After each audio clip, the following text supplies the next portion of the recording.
What's going on, guys? Shit, I want to make this video today. Let's talk about the whole Wes Watson situation. Bro, this is crazy, man. Like, it's just crazy seeing the downfall of someone that you once looked up to. I mean, a lot of the reason why I started getting into personal development and I just started becoming someone that just wanted to be so fucking disciplined was because I would watch all of Wes's videos. I've binge watched all his fucking videos, and it's just so fucking sad to see how his life has just changed. This guy's locked up right now. He's facing various felonies. He's probably gonna do another 25 years in prison, like straight up. There's no doubt. But I guess this video really just wants to go over how someone can let the success overcome them. And I think we see this a lot in big cities like, you know, Miami, New York, Los Angeles, cities where there's so much money around, so much wealth, that the lifestyle of people who just don't have that discipline are influencing you, and you don't even know it.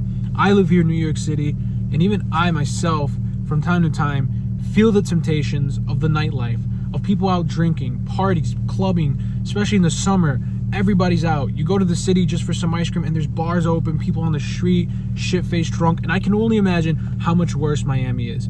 Now, take a guy like Wes Watson. I mean, you know, dude was a fucking stud, bro. A stud from the start. Had his morals, had his disciplines. Probably not the best in character, but the dude spoke some truth. The dude actually spoke some truth. There was a lot of stuff that he said that if you're lost, you could have taken and applied it and actually made your life better. But he is the number one example of someone that allowed the fame, allowed the money, allowed the women, the vices to take over him. It's very sad, but a lot of people need to learn from a situation like this, because when you realize that you do things that you can't take back, that's when you realize you're fucked. And I know he had this whole life of being a straight edge guy, no drinking, no smoking. And although he was someone that still had, you know, a lot of explosiveness probably with his mentality and, you know, on edge type of personality, a lot of that is also due to probably a lot of the steroids he was taking. Dude was on fucking loads amount of gear. And if you're someone that doesn't see that or can make that analysis or conclusion, then you're kind of stupid, because there's, you know, obviously guys like, what, 5 feet, 5'8", 5'9", whatever, 240. Dude, obviously dude's on loads amount of gear. So that's obviously gonna fuck with you, right? And you take that and you mix a little bit of drinking and some drugs, it's just a recipe for disaster. And there's things in life, guys, where like you can't take them back.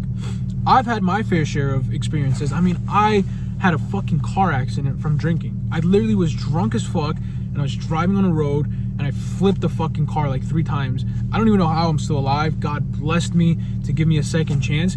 But I was supposed to die that night.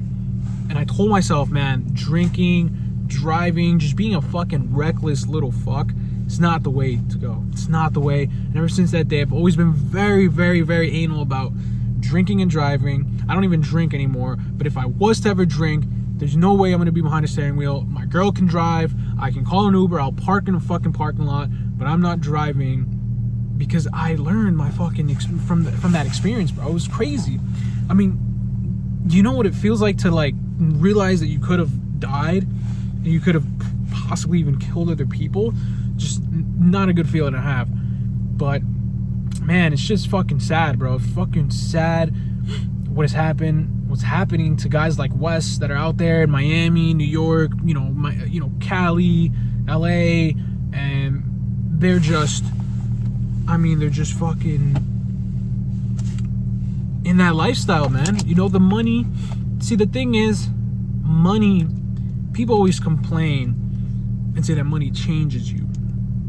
Yeah, well, money changes you if you allow it to change you. Money changes you if you're around people who are going to influence that change. Because you can get a lot of money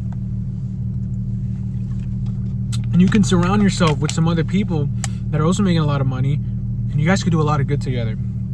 You guys can scale your businesses. You guys can invest in some real estate. You can give back to some charities. But when you're with money and you're around people that either have or don't have money, but their mindset is not aligned, you're fucked. You're fucked because the temptation, it eats you, bro. It like literally fucking eats you. You can't sit here and tell me that you can go out every single Friday night with your homies and watch them drink, watch them light up a blunt, and that you're not gonna sit there and think to yourself, not one moment every fucking weekend, there's not gonna be one slight little doubt, little fucking inch of fucking feeling that's gonna tell you, damn, it would be nice to take a little hit. It would be nice to have a sip. It's just impossible, bro. It's impossible. Because that's your environment, bro. If you're around a family member and all your family members are obese, by default, you will be obese. And I could say this from firsthand experience. Not saying my family's obese, but, you know, obviously my parents aren't like in the best shape. You know, it's not like my family's like ripped or anything like that. You know, they're on the heavier side, obviously. But a lot of the reason is because every time I go to their house, and I don't live with them anymore, but whenever I go to their house, there's always like cookies and snacks. And I remember when I used to live with my parents, I would fucking come home late at night from hanging out with the boys, and I would scavenge the fucking drawers, and I'd see some Oreos, some fucking Doritos, and I'd have them down. I'd fucking munch on some fucking Doritos at like 1 a.m. Now where I live, I don't have anything. If I get home and I'm looking for a snack, there's nothing. I'm like fucking pissed. And then I'm like too lazy to go back out. So it's like, all right, what the fuck am I gonna do? I just go grab a fucking cottage cheese and just eat a fucking spoonful of cottage cheese, and that's my dessert. That's my little snack. But fuck, dude, I'm telling you, man, this whole Wes Watson shit is crazy.